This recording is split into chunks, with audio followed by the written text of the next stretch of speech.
The rich son, with the coldness of one who calculates profits and losses, did not hesitate.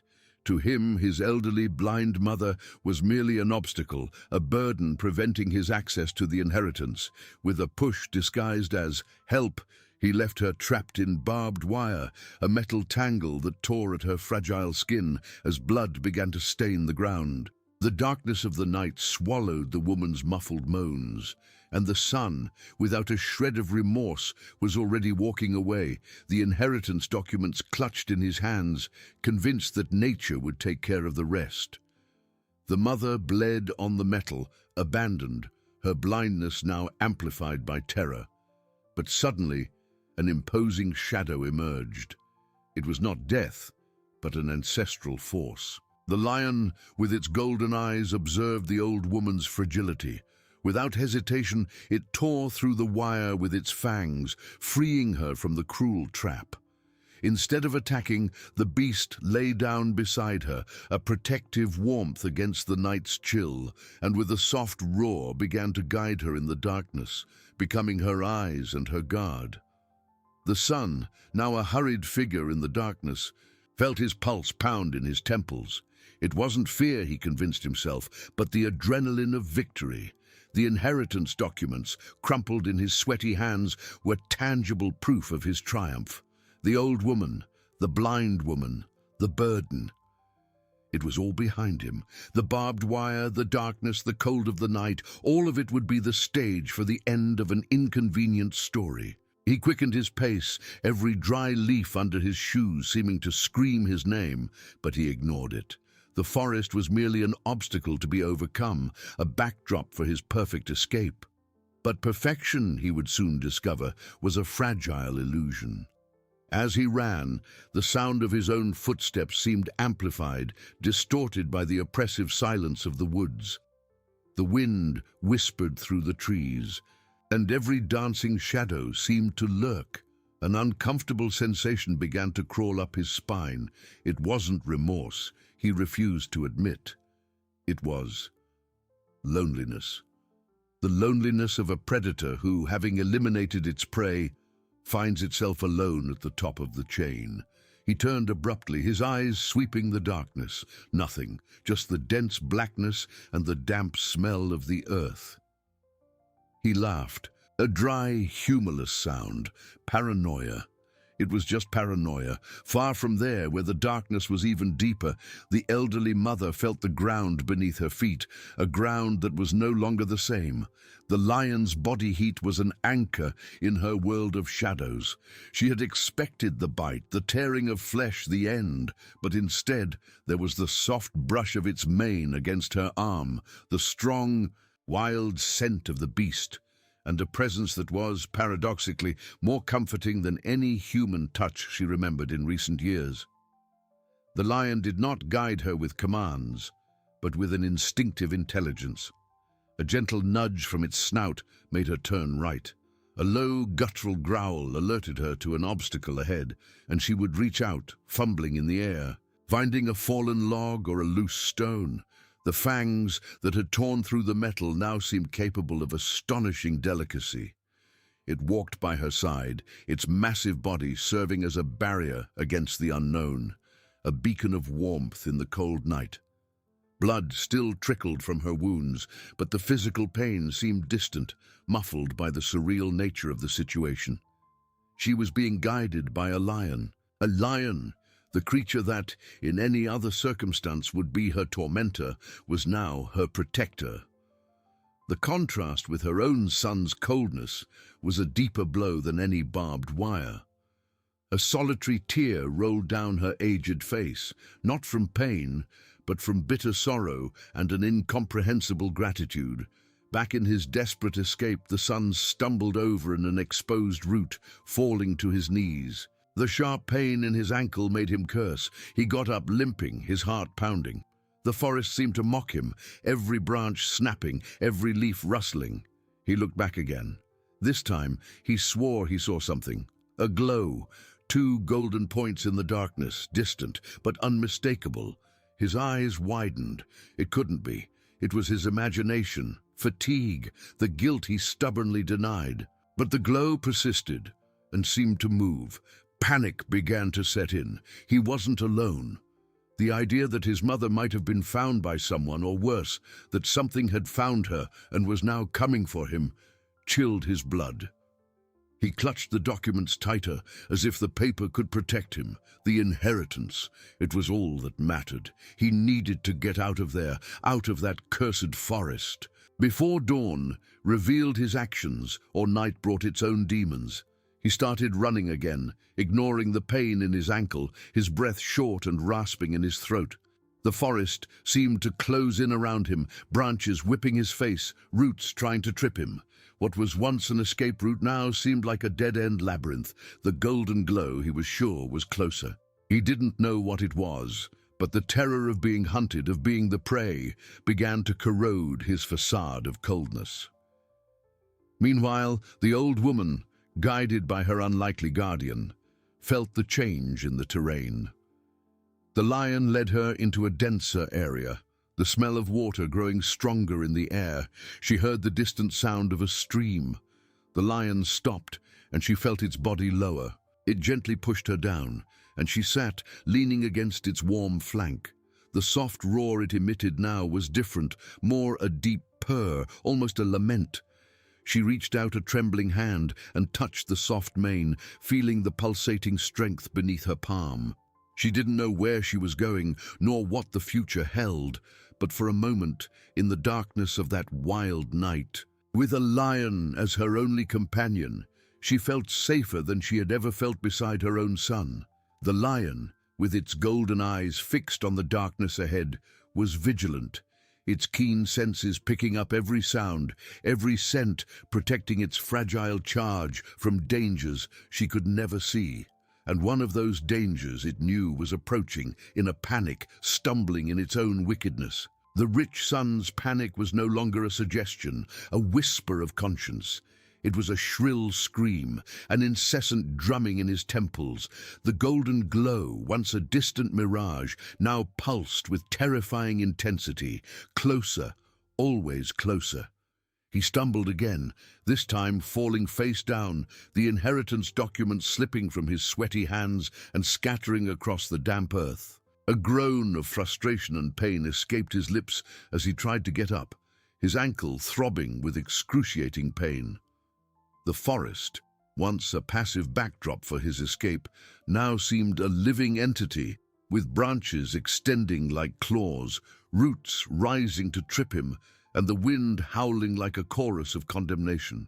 He dragged himself, his hands desperately fumbling in the darkness, gathering the crumpled papers. Each sheet was a piece of his future, a future that seemed to crumble with every step, every sound the woods produced. He looked back, his heart pounding in his chest. The two golden points were there, fixed, unwavering, like the eyes of a demon lurking in the night. It wasn't an ordinary animal, he was sure. That gaze was intelligent, calculating, and seemed laden with an intent that chilled him to the bone. Could it be his mother? Had she survived and sent someone? Or was it something older, something the forest had awakened to punish his cruelty?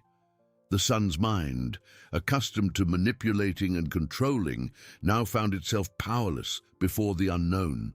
He had no plan for this. There was no clause in any will that could protect him from golden eyes in the darkness.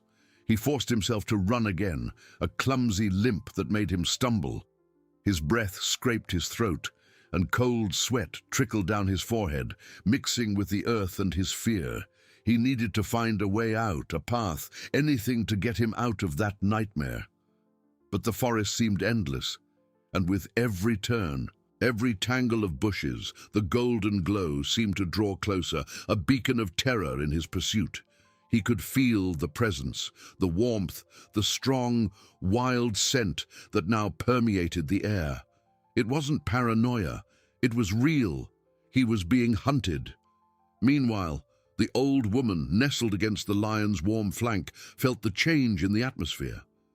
The beast's deep purr, once a comforting lament, now became a tense hum, a vibration of alert that ran through its massive body.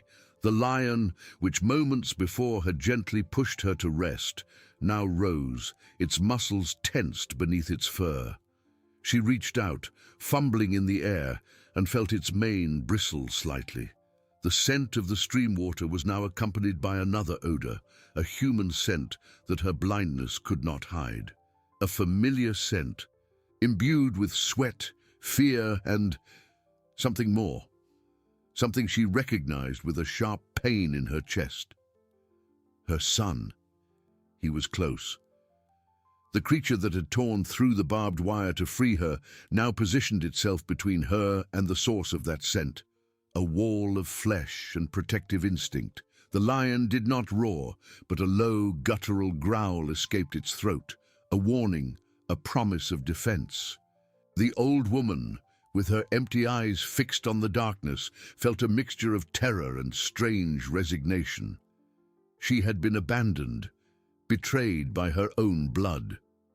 Now, the predator of the jungle, the king of the savannah, was ready to protect her from the man who had begotten her. The irony was cruel, but the gratitude she felt for the lion was stronger than any bitterness. She touched the lion's flank, a gesture of trust, of surrender. She didn't know what was coming, but she knew she wasn't alone. The lion, with its golden eyes fixed in the direction from which the sun's scent and sounds came, was in hunting mode. But with a difference. It was not hunger that drove it, but a newfound loyalty, a primal instinct to protect the fragility that had accepted its presence.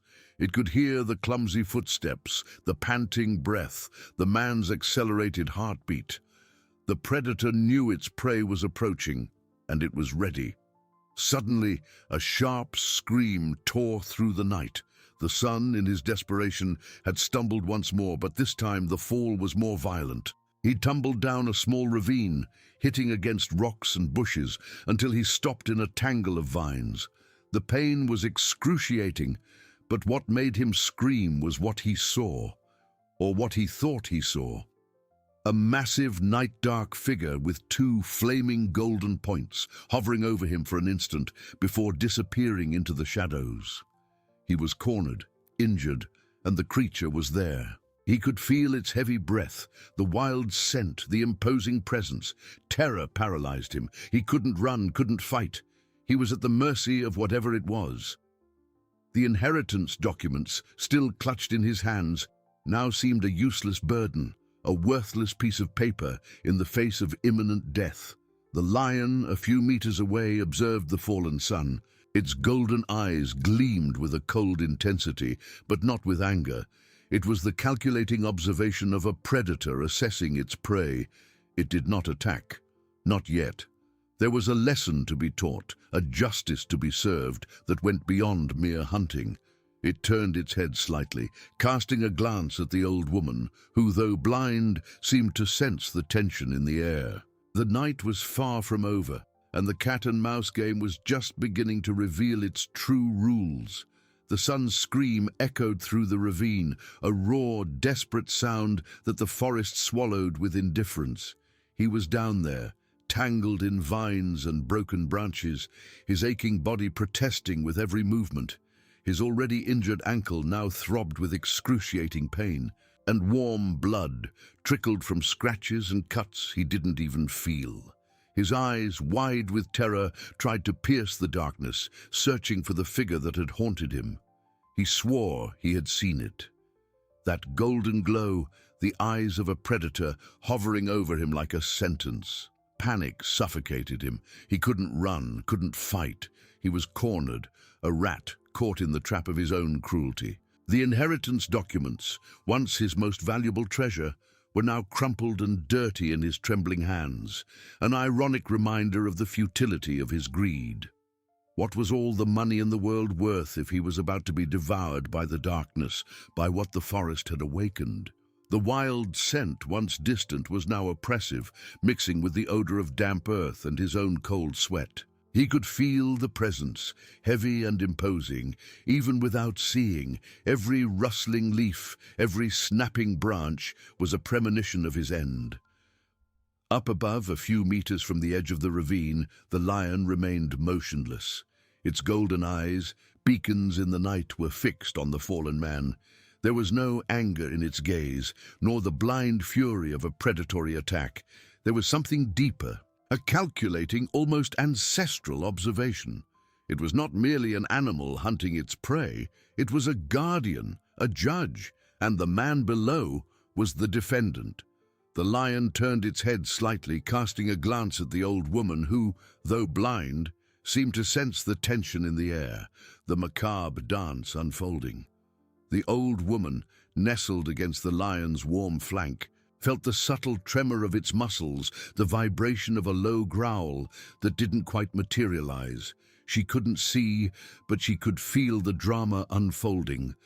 Her son's scream, sharp and full of terror, had torn through the night, and a pang of pain, a maternal ache that time and betrayal could not completely eradicate, pierced her chest. But it was a distant pain, muffled by the strange peace the lion's presence brought her. She reached out and touched its bristling mane, a gesture of trust that the beast accepted. She knew the lion was there to protect her, not to avenge her. But justice, she realized, had its own ways of manifesting.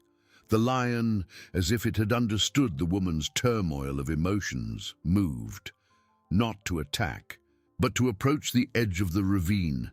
Its steps were silent, almost ethereal, despite its massive size.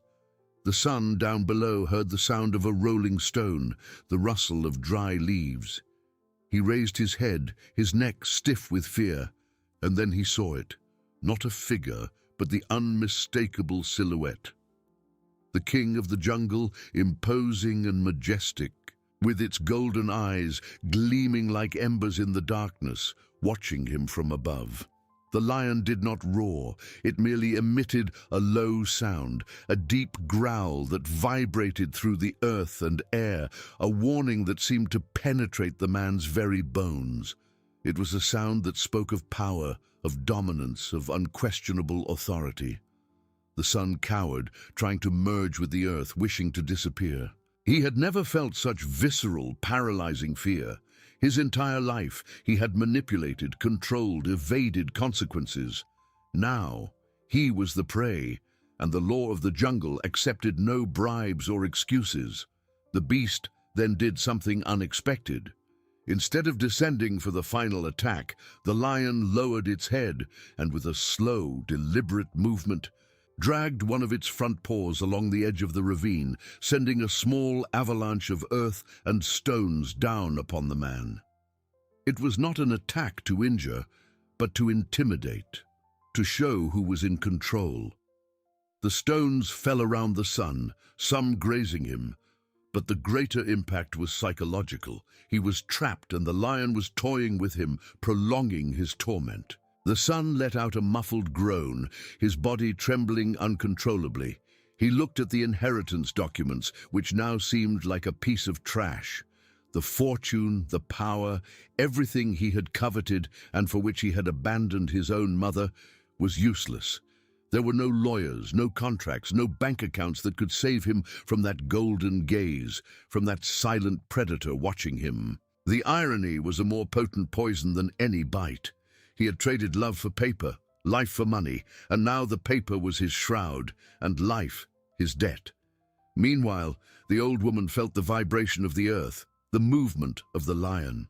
She knew it was not attacking to kill. There was a different, more complex intention. She smelled her son's fear, a bitter odor that mingled with the wild scent of the lion. A tear rolled down her face, no longer from sadness, but from a profound understanding. The lion was not just her protector, it was the herald of a wild justice, a primordial force that corrected the imbalances of the world. She squeezed the beast's mane, a gesture of silent gratitude. The night was still young, and the lion, with its golden eyes fixed on the fallen man, seemed to have a plan that went far beyond a simple hunt.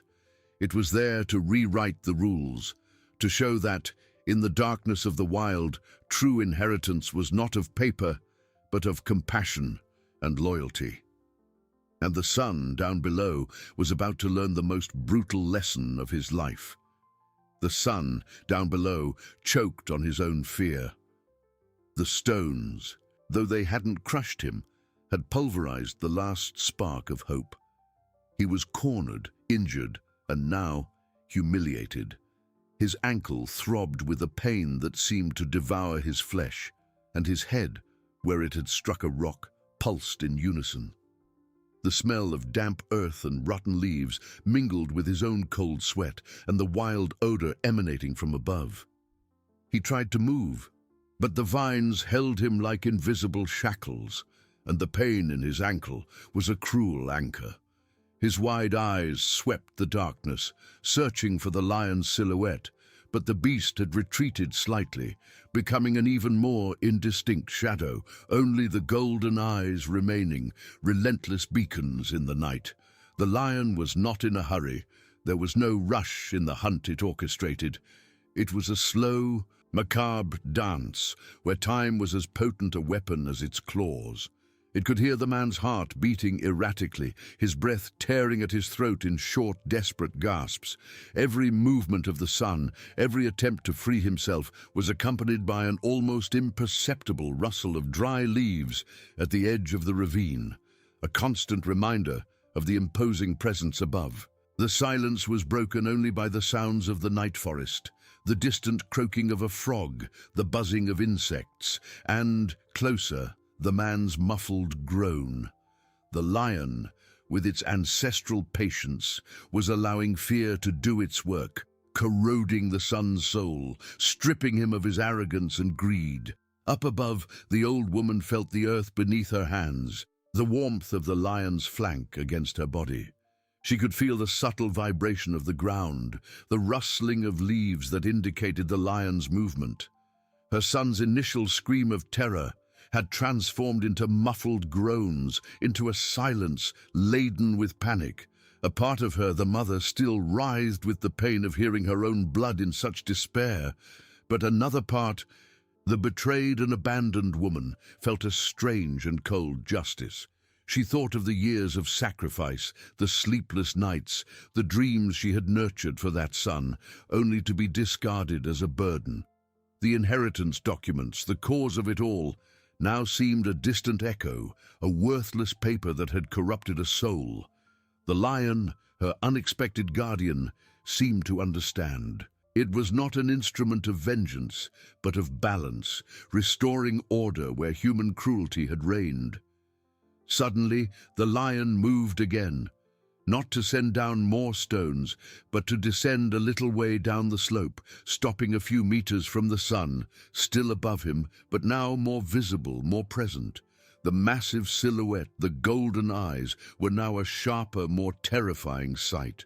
The lion lowered its head and a sound escaped its throat, not a full roar, but a prolonged, vibrant growl that seemed to come from the depths of the earth. It was a sound that spoke not of imminent attack, but of unquestionable authority, of a power that needed no violence to assert itself. It was the sound of the jungle itself, reminding the man of his insignificance. Then, the lion did something even more disturbing. It extended a front paw, with its claws retracted, and with an eerie delicacy, pushed a small, dry branch that was within reach. The branch rolled, stopping centimeters from the sun's face. It was not to injure, but to show that it was in absolute control, that it could do whatever it wanted at any moment. It was a cruel game, and the sun was the toy. The sun smelled death, not as a sudden attack, but as a slow, inevitable embrace. His hands trembled, and the inheritance documents slipped from his numb fingers, falling into the mud. He saw them there, dirty, crumpled, as insignificant as his own life at that moment. The fortune, the power, the freedom he had so eagerly sought, all turned to dust before that golden gaze. He was no longer the rich and influential man. He was just flesh, fear, and regret. A sob escaped his throat, followed by another, and soon he was crying, not just from physical pain or fear of death, but from the loss of everything he thought he was, from the brutal revelation of his own insignificance. He raised his tear-filled eyes to the lion, no longer with blind terror, but with a silent plea, a request for mercy he never imagined he would make. But the lion did not move. Its golden eyes, fixed, seemed to penetrate his soul, reading every lie, every betrayal, every act of cruelty. The night was still long, and the jungle's lesson was far from over. The sun down below had traded his humanity for paper, and now the paper was just mud, and his life, a bargaining chip in nature's relentless court. The sun's crying, once muffled, now broke through the barrier of panic and pain, transforming into convulsive sobs that echoed in the damp ravine. He wasn't just afraid of death. He was afraid of himself, of the image the beast with its golden, relentless eyes reflected back at him. That gaze promised not a quick end, but an eternity of judgment. A mirror showing every act of selfishness, every cruel word, every abandonment. The cold mud beneath his body seemed to absorb his dignity, and the smell of earth and rotten leaves mingled with his own bitter vomit of regret. The inheritance documents, now a shapeless pile of wet, dirty paper, lay a few centimeters from his face.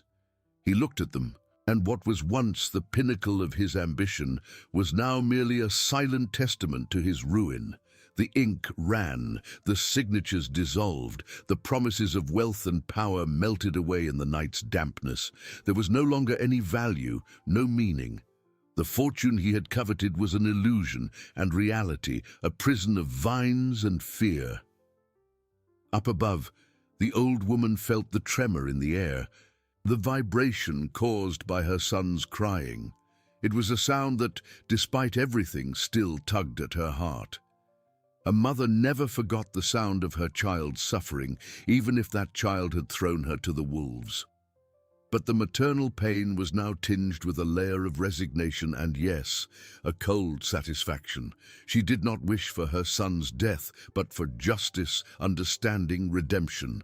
And the lion, she realized, was orchestrating a form of redemption that humanity had failed to offer. The lion, majestic and motionless, kept its eyes fixed on the man. There was no anger in its gaze, only an ancestral authority, a predatory calm that was more terrifying than any roar. It needed no violence to dominate. Its mere presence was enough to dismantle the man's soul. Time stretched, each second an eternity, as the sun writhed in his existential agony. Suddenly the beast moved, not to descend but to step back, then another, until its massive silhouette merged again with the darkness at the edge of the ravine. The golden eyes, however, remained visible, beacons of a silent judgment. The sun, in his desperation, thought the lion had abandoned him. The death would come in another, perhaps slower, crueler way. But then he heard a sound, not a roar, nor a growl. It was a sound that seemed to come from within the earth, a heavy dragging, a rustling of bushes and branches. The lion was not leaving. It was bringing something. The sun's panic intensified. What would the beast bring him? A carcass? A trophy from its own hunt? The old woman, feeling the lion's movement, gripped the beast's mane. She could feel the tension in the animal's muscles, the concentration in its movements. She knew the lion was not acting out of cruelty, but for a greater purpose. It was teaching, not just the son, but her too, about the true nature of strength and compassion. The dragging sound approached the edge of the ravine, and then, with a smooth, deliberate movement, the lion pushed something down. Not a stone, not a branch. It was a piece of barbed wire, the same wire that had trapped the old woman, now twisted and bloodied. It fell with a dull thud, a few centimeters from the son's face, a brutal reminder of his betrayal. The son recoiled, horrified. The smell of his own dried blood, mixed with the metallic scent of the wire, invaded his nostrils. He saw the sharp, rusty barbs and the dark stain of dried blood that was not his. It was her blood, his mother's blood. The wire he had used to trap her, to leave her bleeding, now lay there, a symbol of his cruelty. The lion, still in the darkness, let out a low growl, almost a murmur, but one that vibrated through the earth and penetrated the sun's bones. It was a sound that said, "See what you did. Feel what she felt." The sun closed his eyes, tears streaming freely, mixing with the mud and sweat. He could no longer flee. There was nowhere to go, nowhere to hide. The lion was not hunting him to eat his flesh, but to devour his soul, to force him to confront the monstrosity of his own actions. The lesson was brutal, relentless, and the night, with its darkness and secrets, was the silent witness to his judgment. He had traded love for paper, life for money, and now nature was collecting its debt, exposing the true face of his inheritance, loneliness, regret, and the indelible stain of his betrayal. The night was still long, and the jungle, with its silent king, still had much to teach. The barbed wire, a twisted serpent of metal and dried blood, lay at his feet. Its rusty barbs seemed to glint even in the near-total darkness, reflecting not light, but the horror settling in his soul. The metallic scent of old blood, his mother's blood, mingled with the earthy odor of the ravine, turning his stomach. He recoiled, pressing himself further against the cold, damp earth, as if trying to merge with the very soil to escape the accusation embodied in that object. Every barb was a silent finger pointing, every drop of dried blood a mute cry of betrayal. He didn't just see the wire, he saw the scene repeating in his mind.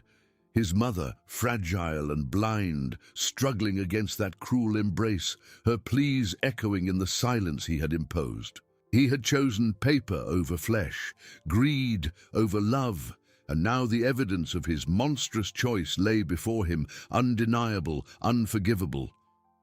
Up above, the old woman felt the subtle change in the air, the renewed tremor in the ground that signaled her son's intensified anguish. The lion, her silent protector, remained a constant presence by her side, its warmth a stark contrast to the cold despair emanating from below. She imagined the scene, guided by the sounds and vibrations, the wire, a testament to his cruelty, now confronting him. A slow, heavy tear traced a path down her aged face. It wasn't a tear of pity for him, not entirely. It was a tear for the son he had once been, for the man he could have been, for the love that had been so brutally discarded. Justice was unfolding, not as a swift, vengeful blow, but as a slow, agonizing unraveling of a corrupted soul. She felt the lion's breath, warm and steady, against her hair. It was not merely a beast, it was an instrument of cosmic balance, a silent judge in this nocturnal court. The lion's low growl, a murmur that resonated through the earth, was not a threat of attack, but a sentence. It was the voice of the wild, reminding him of life's unbreakable laws, of cause and consequence. The sun, trembling, dared to open his eyes again. The lion's golden gaze, still visible at the edge of the ravine, was unwavering. It was a gaze that stripped him bare, leaving no room for pretense or escape. He was trapped, not by physical bonds, but by the weight of his own conscience, amplified by the silent, powerful presence of the king of the jungle. The night deepened, the air growing colder, heavier. The sounds of the forest seemed to intensify, every rustle of leaves, every distant hoot of an owl, a commentary on his dilemma. He was alone, completely alone, despite the presence of his mother above and the lion's vigilant eyes. His wealth, his power, his carefully constructed world of privilege, all had crumbled. He was just a man, exposed and vulnerable, confronting the raw, untamed truth of his own actions. The lion, after a long, agonizing silence, moved again. This time, it was not to push anything down nor to descend. It turned its massive head slightly, its eyes still fixed on the sun, but its attention seemed to expand, encompassing the entire ravine. Then a sound, different from any other before, escaped its throat. It was a deep, resonant hum, almost a purr, but filled with an ancestral power.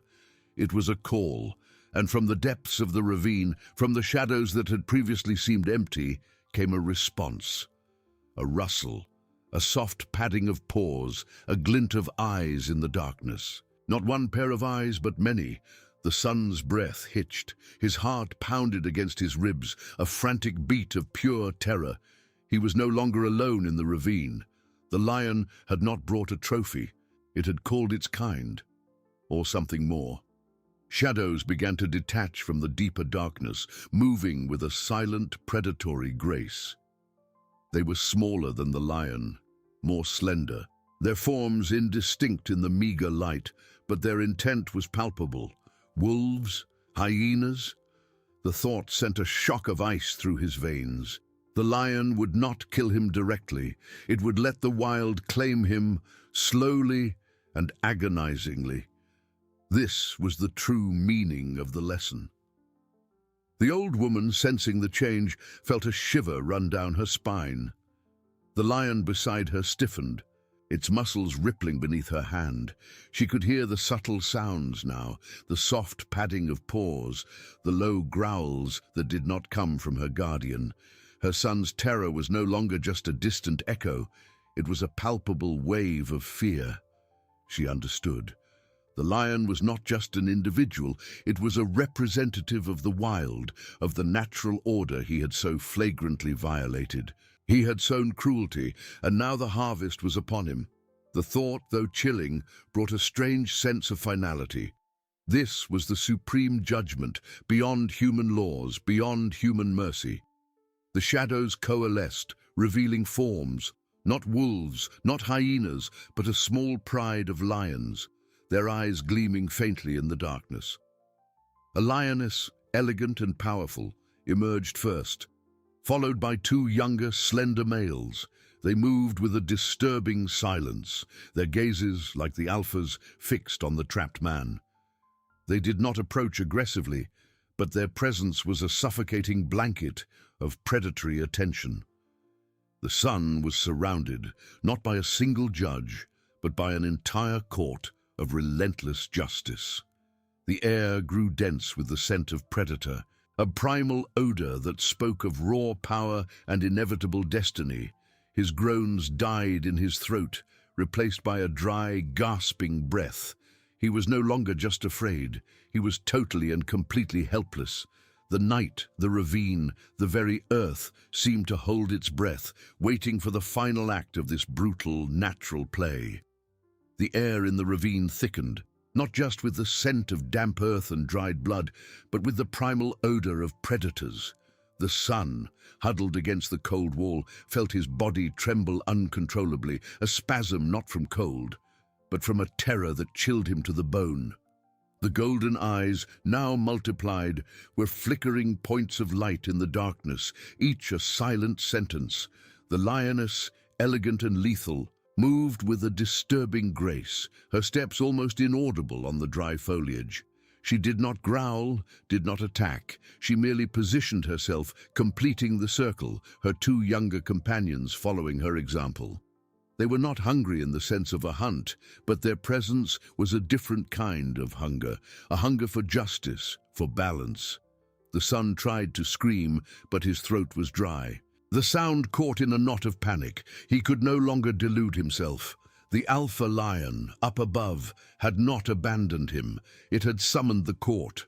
Those eyes fixed on him were not those of a wild animal seeking food, but of relentless judges whose laws were older and more severe than any human code.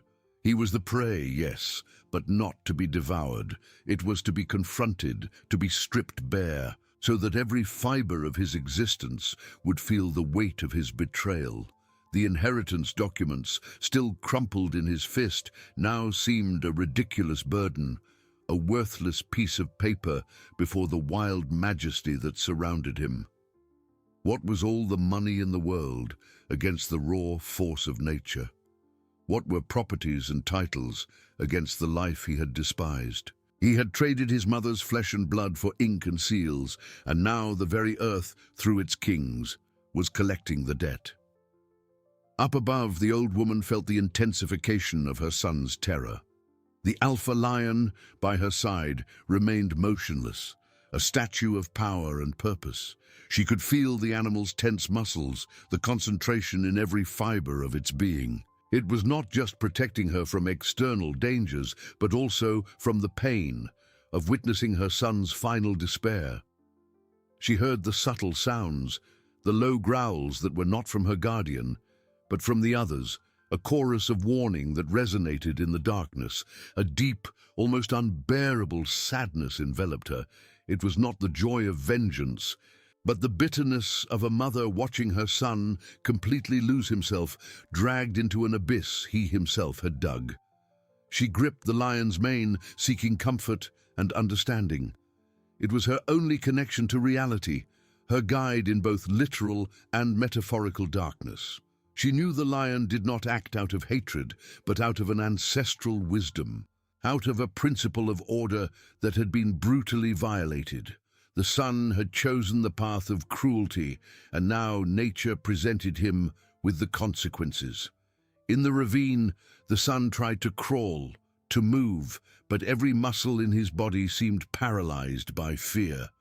The lions no longer approached, but maintained their encirclement, their golden eyes fixed on him, as if reading his soul, unraveling every lie, every act of selfishness. The barbed wire still at his feet was a constant reminder, a mirror of his twisted soul. He could smell his own cold sweat, mixed with the metallic scent of his mother's blood, a nauseating cocktail of guilt and terror. He closed his eyes again, wishing it were all a nightmare, a feverish hallucination. But the weight of reality was overwhelming. He wasn't dreaming. He was awake, more awake than ever, confronting the raw, naked truth of his existence. The darkness was no longer a refuge, but a silent accomplice to the justice unfolding. One of the younger lions, with a slow, deliberate movement, stepped forward, its eyes fixed on the crumpled documents in the son's hand. There was no aggression in its movement, but a cold, almost disdainful curiosity. The son felt a shiver run down his spine. They didn't want his flesh, they wanted his soul. They wanted him to understand the value of what he had thrown away. The alpha lion, up above, let out a low growl, a sound that vibrated through the earth and reverberated in the son's bones, a reminder of who was in charge, of who orchestrated that judgment. It was a sound that said, "The lesson is not over yet. The debt has not yet been paid." The son opened his eyes, and what he saw made him gasp. The lioness, the matriarch of the pride, was not looking at him. She was looking at the barbed wire, at the symbol of his cruelty, and then, slowly, her eyes turned to him, a gaze that carried the wisdom of ages, the condemnation of a king. The night deepened, and the ravine, with its new inhabitants, became a stage for the final drama of a man who had forgotten what it meant to be human. The inheritance he so coveted now revealed itself as a burden, a weight dragging him into the depths of his own hell. He was trapped, not by the wire but by the web of his own choices, and the lions, the silent kings of the wild, were the guardians of his penance. The gaze of the matriarch lioness, heavy with the wisdom of ages, was not one of blind fury, but of cold, calculated condemnation. Her golden eyes, which had previously fixed on the barbed wire, now pierced the son's soul, stripping bare every layer of pretense and selfishness. He felt exposed, more so than he had ever been in his life of privilege and masks. There was no hiding the truth of his actions from those ancient eyes, which seemed to have witnessed the rise and fall of countless creatures. The lioness did not move aggressively. Instead, she took a slow, deliberate step to the side, and then, with an almost imperceptible flick of her head, indicated the barbed wire that still lay twisted at the son's feet. It was not a verbal command, but a communication as clear as any word. It was a forced invitation, a silent demand. The son understood. He would not be attacked, not yet. but he would be forced to confront the symbol of his cruelty, the tool he had used to trap and injure his own mother. His body, already trembling uncontrollably, now seemed petrified. He didn't want to touch that twisted metal, stained with his mother's blood, a tangible reminder of his monstrosity. But the pressure of the lion's gazes, the silent gravity of their presence, was irresistible. He tried to move one foot, then the other, but his muscles refused to obey. Panic rose in his throat, a silent scream that refused to be released. Up above, the old woman felt the change in the atmosphere. Her son's terror, once a distant echo, was now a palpable presence, almost a scent in the air. The alpha lion by her side let out a low, deep growl that reverberated through the rock and earth, a sound that seemed to say, "Observe, feel, understand." She squeezed the lion's mane, her hand finding comfort in the animal's brute strength and calm. A tear rolled down her aged face, not from physical pain, but from a deeper anguish, the pain of a mother witnessing her son's soul unravel. She knew the lion was not being cruel, it was being just in its own wild, ancestral way. In the ravine, the son finally gave in. With a choked groan, he dragged himself, his knees scraping on the sharp stones, toward the barbed wire. Every centimeter he approached was an agony, as if the wire itself were emanating an aura of repulsion and guilt. The lions watched him, motionless, their golden eyes following his every slow, hesitant movement. There was no hurry in their gazes, only an infinite patience. The patience of predators who know their prey has nowhere to go. When his trembling hand finally reached the wire, he felt an electric shock run through his arm. It was not the physical pain of the metal, but the psychic pain of what it represented. The smell of dried blood, now stronger, seemed to permeate his fingers. He closed his eyes, wishing to be swallowed by the earth, but the relentless presence of the lions prevented him from fleeing, even into the darkness of his own mind. The matriarch lioness took another step, this time closer, her muzzle a few meters from the sun. She did not growl, but a low, guttural sound escaped her throat, a sound that seemed to vibrate with the history of all injustices, of all betrayals. He opened his eyes, and what he saw made him gasp. The lioness was not looking at him, but at the inheritance documents that were still crumpled in his fist. With a slow, precise movement, the lioness extended one of her front paws, her claws retracted, and with the tip of one of them, gently nudged the son's clenched fist. It was not an attack, but a demand for him to release what he valued so much, what had cost him his humanity. The son felt the weight of the paw, the contained strength, and knew he had no choice. With a sigh that seemed to come from his gut, he loosened his grip. The documents, now stained with sweat and earth, fell from his hand, landing on the damp floor of the ravine. The lioness observed the papers for a moment, her eyes expressing something that looked like contempt.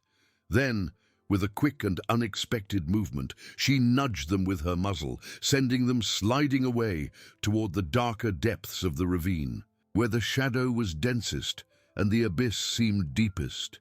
The other lions, until then motionless, let out low growls, a chorus of approval for the matriarch's act. It was a symbolic gesture, but one of overwhelming force. The inheritance, the object of his obsession, had been rejected by nature itself, cast aside as worthless trash. The son watched, paralyzed, as the papers disappeared into the darkness, carried to a place from which they could never be recovered. The barbed wire and the documents. The two symbols of his cruelty and greed had been confronted and discarded. But the lesson, he knew, was not yet over. The night continued to deepen, and the cold of the ravine seemed to penetrate his bones.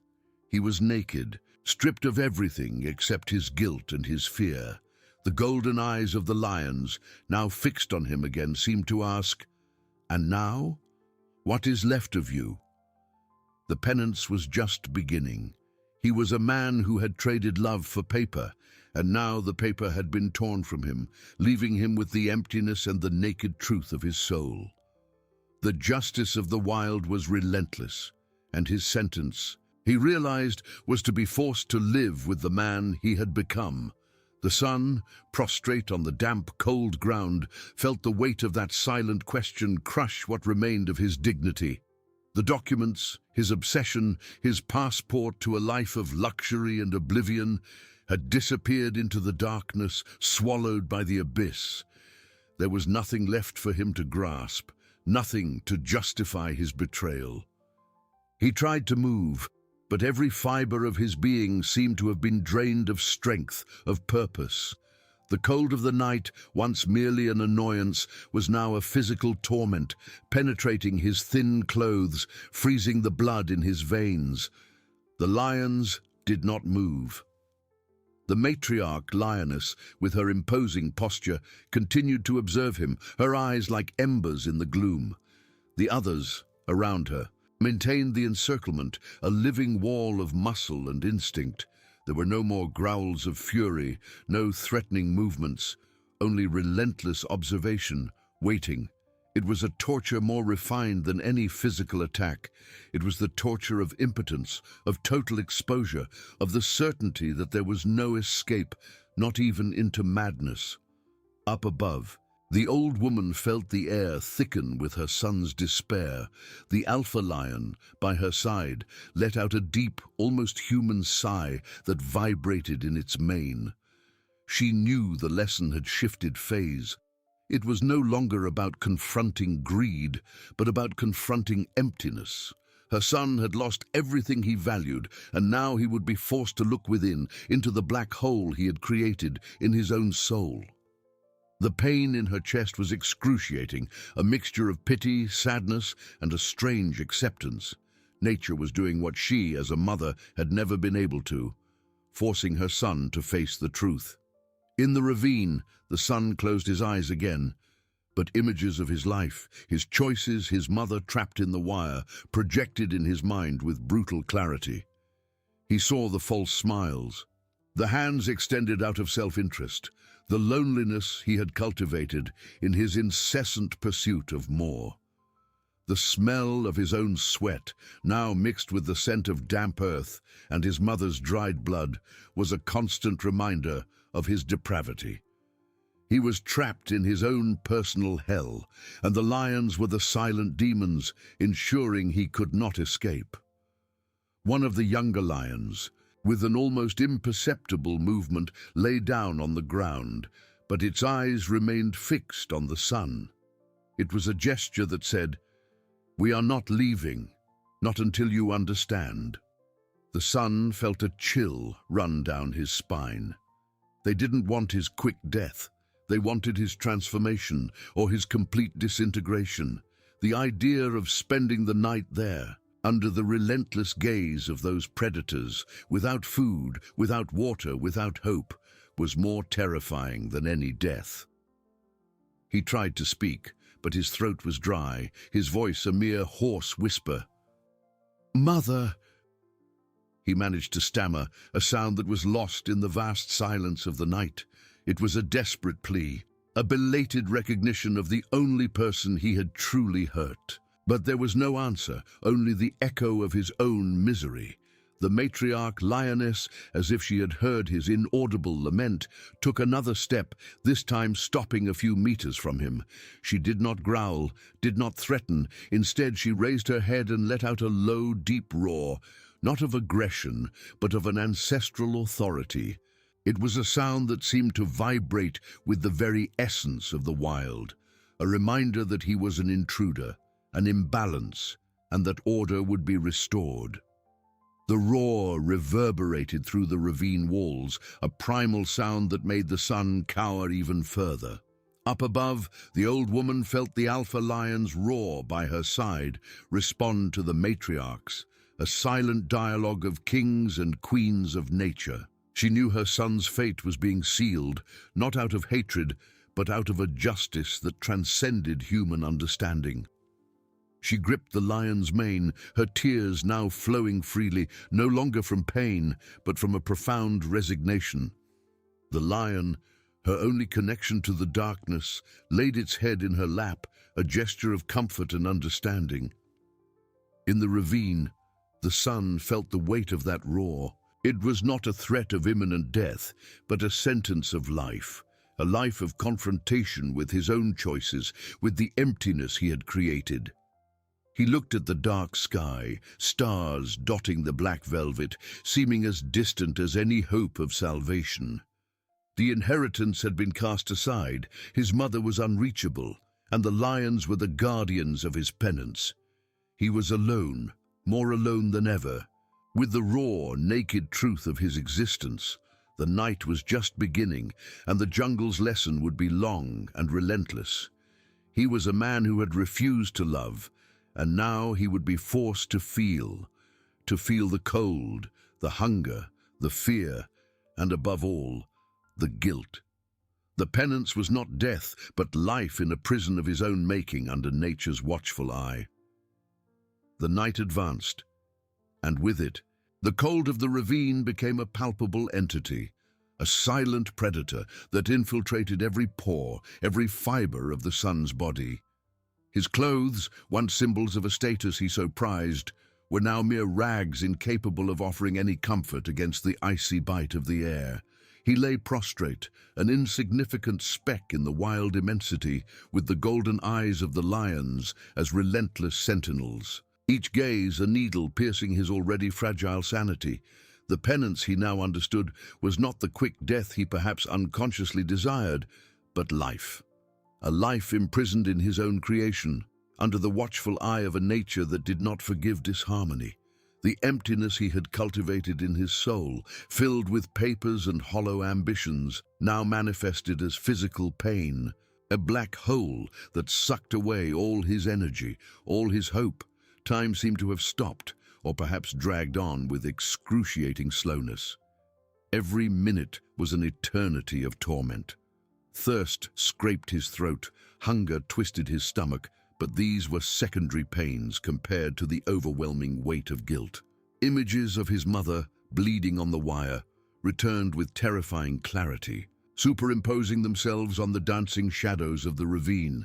He saw her face, not that of the elderly, blind, fragile woman, but that of the young mother who cradled him, who sang lullabies, who loved him unconditionally. And every memory was a blow, another nail in his coffin of regret. The lions, for their part, kept their distance, but their presence was a gravitational force that prevented him from any movement. The matriarch lioness, still a few meters away, did not avert her gaze. Her eyes, once filled with contempt, now seemed to carry an ancestral wisdom, a patience that transcended time. She did not need to growl. Her mere existence was a threat, a constant reminder that he was at the mercy of the wild, and not of his own distorted will. Up above, the old woman felt the night's cold intensify, but it was the cold emanating from the ravine, from her son's soul, that affected her most. The alpha lion by her side continued to be her anchor, its warmth amidst the darkness. It laid its heavy head in her lap again, and the deep purr that escaped its throat was a balm for the woman's pain. She knew her son was suffering, and a part of her, the eternal mother, wanted to run to him, embrace him, protect him. But the other part, the woman who had been betrayed and abandoned, understood the necessity of that ordeal. Nature was stripping her son bare, tearing away the layers of greed and selfishness that had transformed him into a monster. In the ravine, the son tried to move an arm, but his muscles were stiff, frozen by the cold and fear. The idea of spending the night there, exposed, vulnerable, under the gaze of those predators, was a dread that surpassed all others. He no longer had the documents to cling to, nor the illusion of escape. He was naked, not just of clothes, but of all the defenses he had built throughout his life. The voices of his friends echoed in his mind, the empty laughs, the superficial compliments. All of it seemed so distant, so unreal, compared to the rawness of that moment. He closed his eyes again, and this time there were no images of his mother, but only the darkness, dense and oppressive.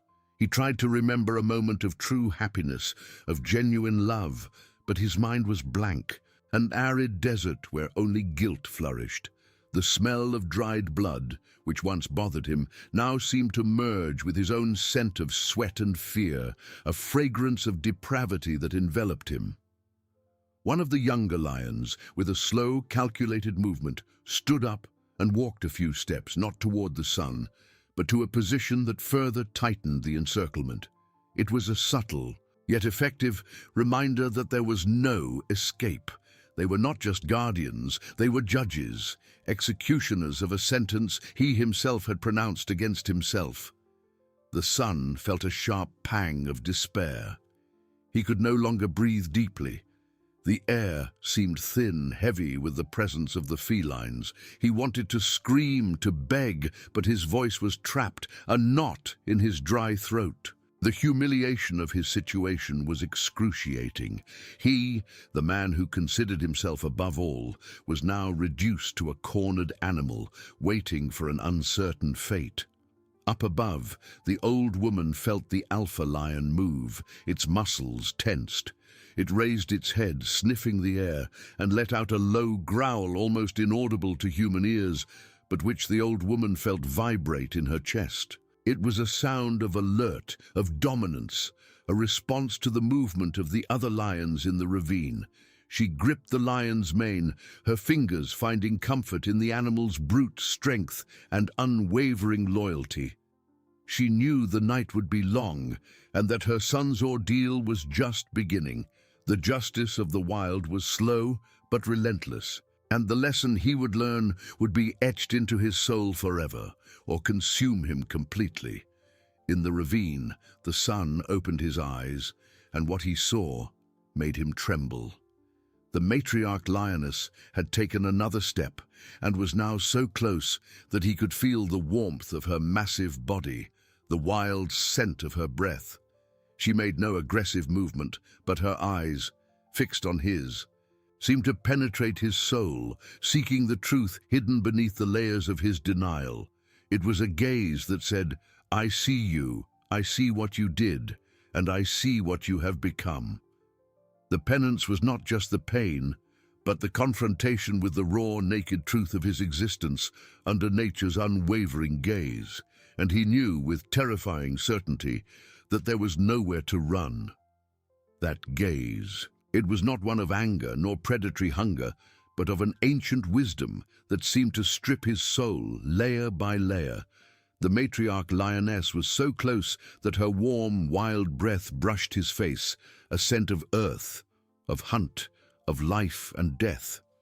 Her golden eyes, fixed on his, were wells of truth, reflecting not the monster he feared he was, but the empty man he had become.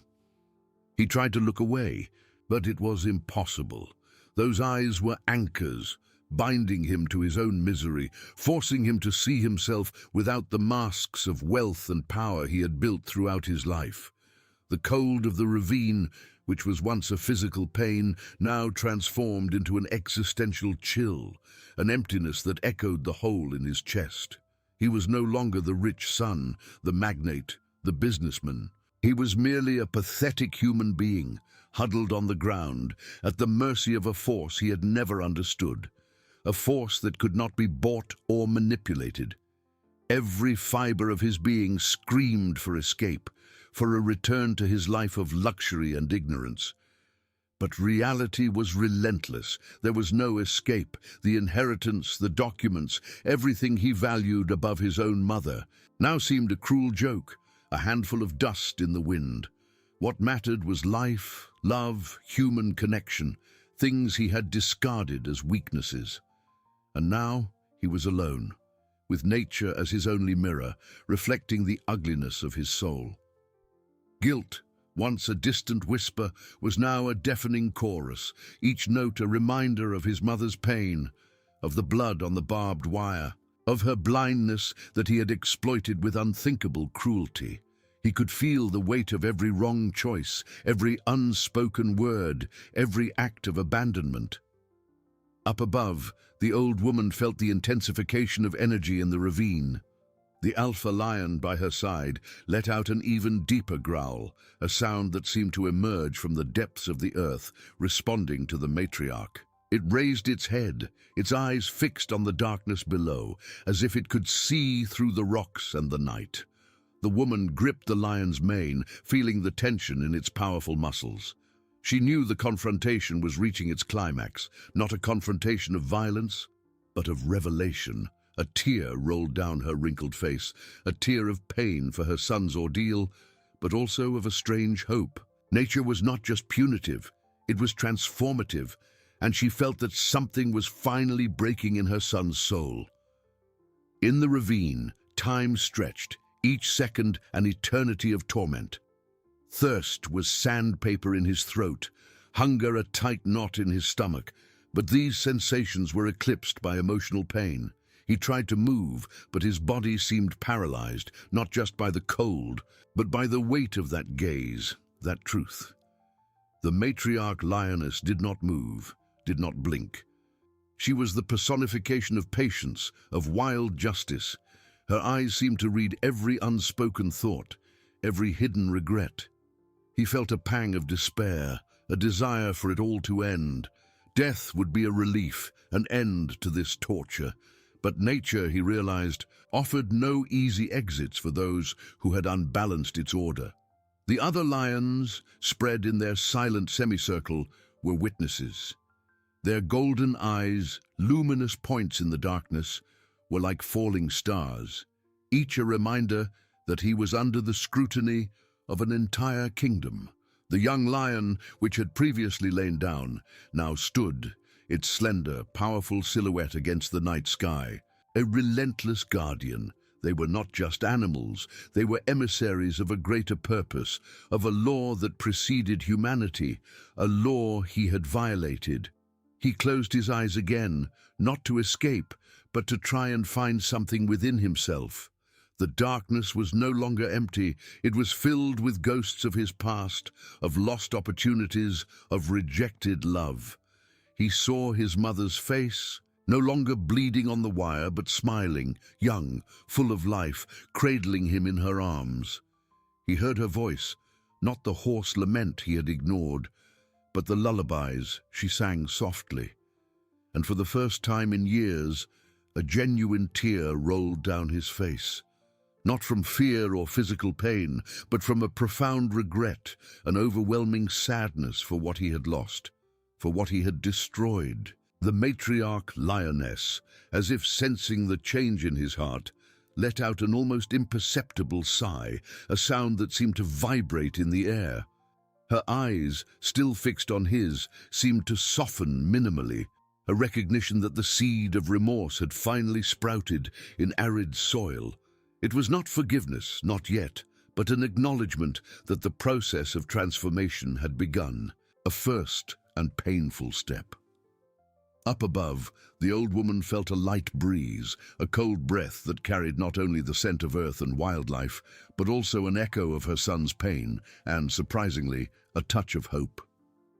The alpha lion, as if sharing her intuition, laid its head in her lap again, its deep purr a comfort, a promise that even in the densest darkness, life would find a way. She knew the night was still young, and that her son's journey was far from over. The penance was long, but hope, however faint, had lit a small flame in the darkness of the ravine. He was broken, shattered, but in those shards perhaps there was a chance for something new to grow. Nature was not just punishing, it was rebuilding piece by piece the soul of a man who had lost himself.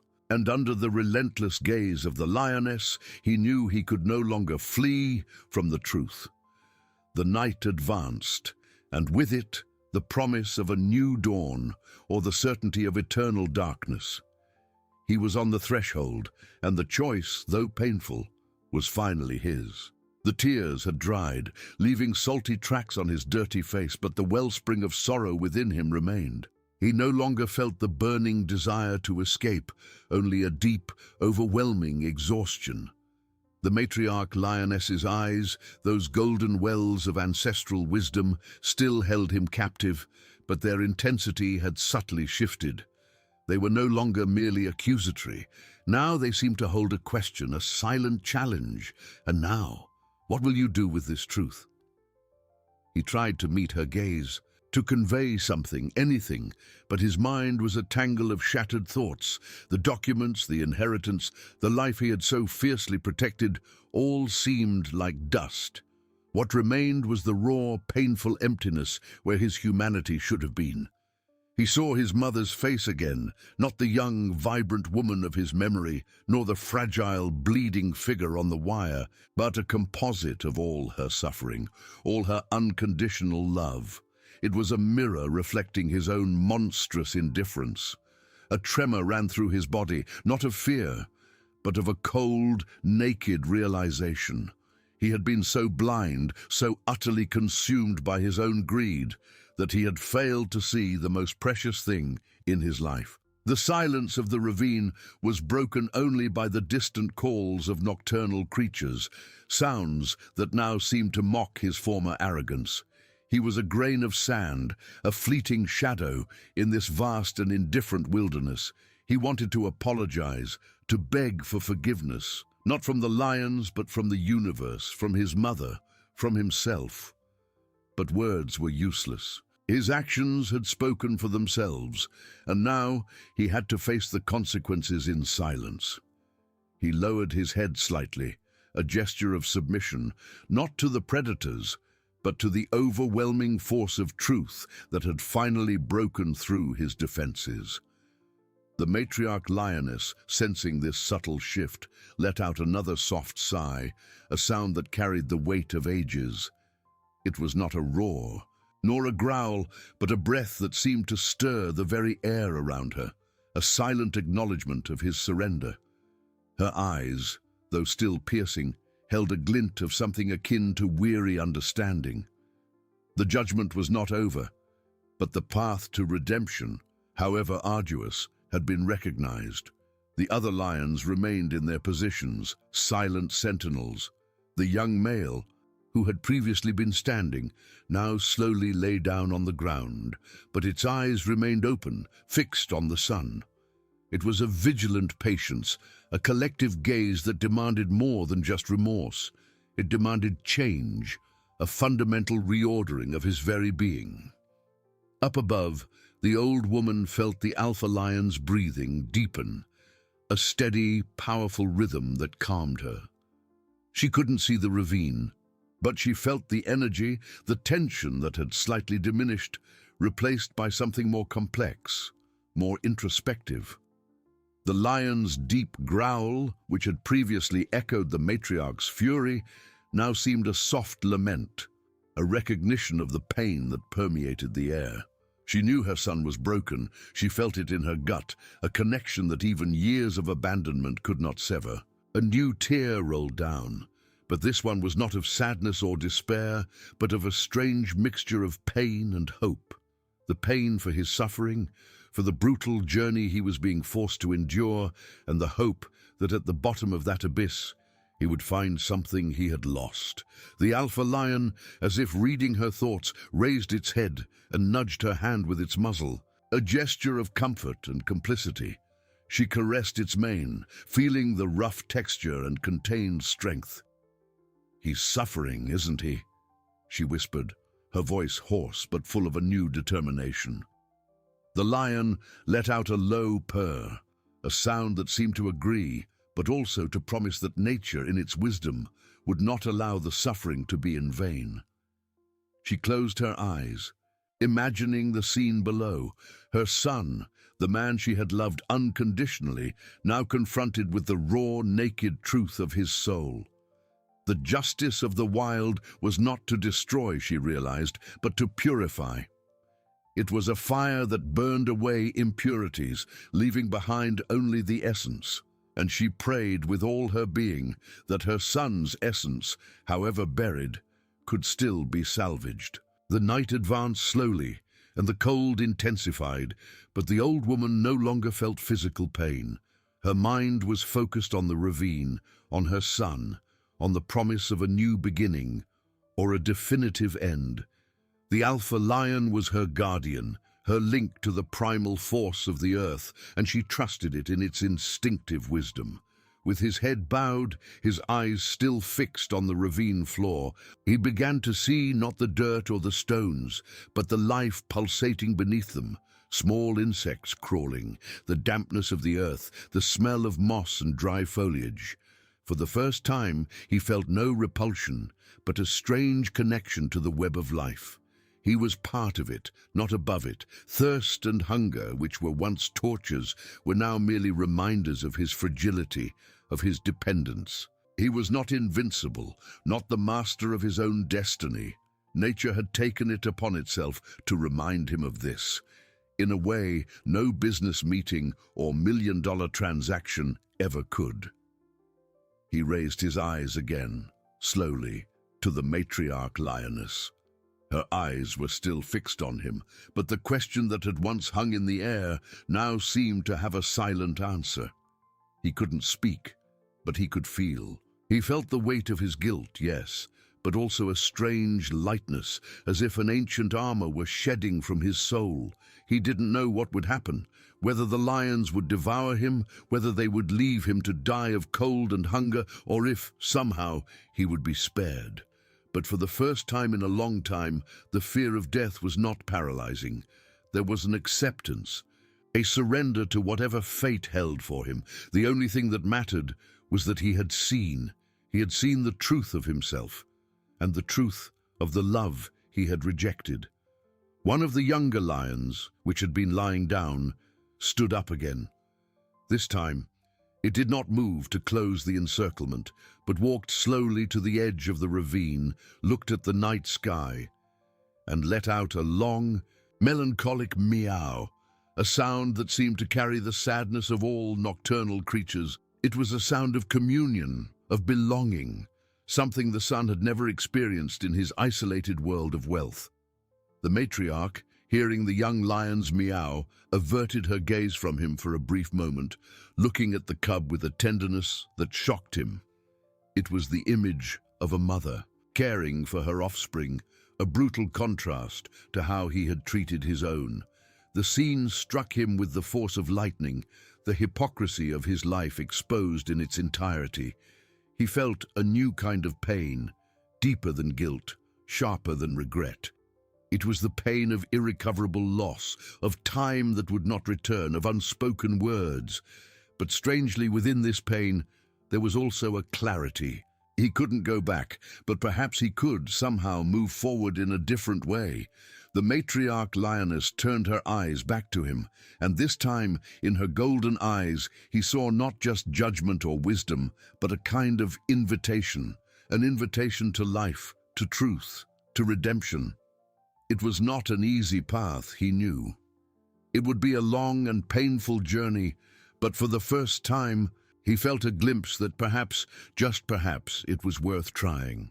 The night continued its relentless course. The cold air of dawn began to make itself felt, but the sun no longer trembled solely from cold. He trembled with the magnitude of the revelation, with the weight of what had been, and the uncertainty of what might yet be. He was on the threshold of a new dawn, not just the dawn of the day, but the dawn of his own soul. And under the watchful gaze of the lions, he knew his penance was far from over, but that the seed of hope, planted in the soil of despair, had begun to sprout. The seed of hope, planted in the soil of despair, had begun to sprout. But it was a fragile plant, still vulnerable to the icy winds of the night and the crushing shadow of a recent past. The sun, with his head bowed, felt the weight not only of his guilt, but also of the uncertainty that hung over him. The matriarch lioness with her golden eyes had not averted her gaze. That silent invitation, that wordless demand, reverberated in his newly awakened soul. He knew it was not an invitation to freedom, but to a deeper penance, a path that would demand more than just remorse. It would demand action. His fingers, still clinging to the crumpled inheritance documents, felt strange, alien. The paper, once so precious, was now just dead fiber, a mute testament to his blindness. The smell of ink and cellulose, once associated with power and security, now evoked only the rot of his ambition. He raised his hand slightly, observing the papers in the faint starlight. The signatures, the seals, the exorbitant values, all seemed like a cruel joke, a distant echo of a world that now meant absolutely nothing. What was a fortune before the vastness of the night, the immensity of the wild, the naked truth of his own soul?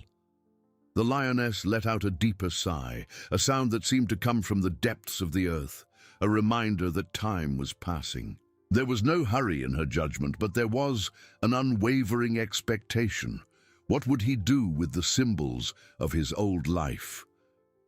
The answer seemed obvious, but the action, for a man who had dedicated his existence to accumulation, was an abyss.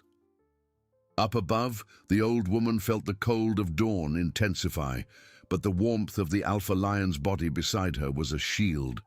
She couldn't see, but she felt the change in the ravine's atmosphere, a stillness laden with meaning.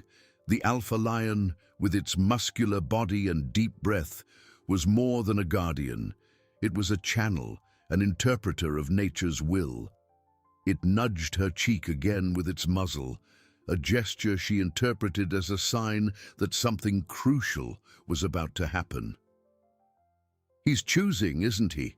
she whispered, her voice hoarse. The lion let out a low purr in response, a sound that seemed to say, "Yes, and the choice is his and his alone." In the ravine, the sun felt the matriarch's gaze intensify, as if she could read his thoughts, unraveling the internal struggle that tore him apart. He squeezed the documents, then loosened his grip. The idea of tearing them, of throwing them to the wind, was both terrifying and liberating. It was a sacrifice, a renunciation of the god he had worshipped for so long. He looked at the young lion, which was still lying down, but with its eyes fixed on him, and then at the others, motionless sentinels. There was no pity in their gazes, only the expectation of truth. With a tremor that was not from cold, but from a monumental decision, he began to tear the papers. The sound of the paper tearing in the night's stillness was deafening, a death cry for his old identity. Each tear was a stab at his former self, a painful liberation. The sharp edges of the paper cut his fingers, but he felt no physical pain, only the cathartic pain of deconstruction. The pieces fell onto the dusty floor of the ravine, mixing with the earth, with the dry leaves, with the dust of his own existence. The inheritance, the power, the illusory security, all disintegrated into insignificant fragments. When the last piece fell from his trembling hands, a profound silence descended upon the ravine. The sun raised his eyes, not to the lions, but to the sky, where the stars seemed to shine with renewed intensity. He had stripped himself bare. He was naked, vulnerable, but also strangely light. The emptiness that once consumed him now seemed filled with a serene stillness, an acceptance. The matriarch lioness, witnessing the destruction of the documents, let out a different sound. It was not a roar nor a growl, but a kind of soft lament, almost a murmur of approval, or perhaps of sadness for what had been necessary. She rose slowly, her movements fluid and powerful, and walked a few steps toward him. The sun did not move, did not blink. He was ready for anything. She stopped a few meters from him, her golden eyes fixed on his. There was no longer the relentless fury, nor the severe judgment. There was only an ancestral wisdom, a deep understanding of the human journey. She lowered her head slightly, a gesture that could be of respect or a final challenge. Then, with a slow, deliberate movement, she turned her head and looked at the ravine wall, at a specific point where the darkness was densest. It was an indication, a direction. The sun, his mind still clouded by the intensity of the experience, took a moment to understand. But the lioness did not move, keeping her gaze fixed on that spot. It was an invitation to follow, to enter the darkness, to face the next stage of his purification. The tension, which had lessened for a brief moment, began to grow again, but it was a different tension, the tension of expectation, of the next trial. Up above, the old woman felt the alpha lion move. It stood up, stretching its majestic body, and then, with a low, soft growl, began to move away from the edge of the ravine, gently pulling her with the rope that still held her. She felt the barbed wire move, the metal grating against the rock. The lion was not just guiding her in the darkness, it was beginning to move her, to pull her out of that prison. Hope in her chest ignited, a flickering flame in the cold of dawn. The justice of the wild was not just to punish, but to liberate. In the ravine, the sun looked in the direction pointed by the matriarch. The darkness seemed to swallow him whole, but he knew there was no other path. He had burned his bridges, destroyed his past. Now he had to face the future, one step at a time in the darkness, under nature's watchful eye. He stood up, stumbling, feeling the weakness of his body, but a new strength. A strength of purpose propelled him. The matriarch lioness observed his every movement, and when he took the first step toward the darkness, she let out another sigh, a sound that seemed to seal his destiny. The night advanced, and with it, the promise of a new dawn, or the certainty of eternal darkness. But for the first time, he was ready to face either. The matriarch lioness did not move, but her golden eyes, now despoiled of any trace of judgment, were a beacon in the darkness, pointing the way. The sun, his heart beating a new and strange rhythm, a mix of fear and newfound courage, took the first step. The darkness of the ravine seemed to swallow him whole, not just the light, but also the last ties of his past. Each step was a silent prayer, a plea for forgiveness, not to a deity, but to the very life he had disdained. The ground beneath his feet was uneven, covered with loose stones and twisted roots that clung to the earth like claws. The smell of damp earth and wild vegetation filled the air, a stark contrast to the sterile aroma of his world of luxury. He extended his hands, fumbling in the air, feeling the cold, rough wall of the ravine beside him. There was no artificial light, nor the comfort of a paved path. It was nature in its rawest form, demanding total surrender from him. Up above, the old woman felt the barbed wire give way under the alpha lion's patient strength. It was not a violent tear, but a careful deconstruction, strand by strand, as if the majestic animal understood the fragility of human flesh. Each snap of the metal was a cry of freedom, an echo of the pain she had endured, but also the promise of an end. The lion nudged her arm with its muzzle, a constant reminder of its protective presence, a warmth that pushed away the cold of dawn and the shadow of despair. Finally, with a last creak, the wire came completely loose. She felt the weight lift, the pressure relieved. She was free from the metal but still attached to the rope, guided by her savior. In the ravine, the sun continued his descent. The matriarch and the rest of the pride remained motionless, silent sentinels, their golden eyes following his every movement. He didn't know where he was going, or what he would find, but the idea of stopping was more terrifying than the uncertainty. It was as if the ravine itself were a tunnel of purification, and he, with each step, shed another layer of his old existence. Fear was still there, a knot in his stomach.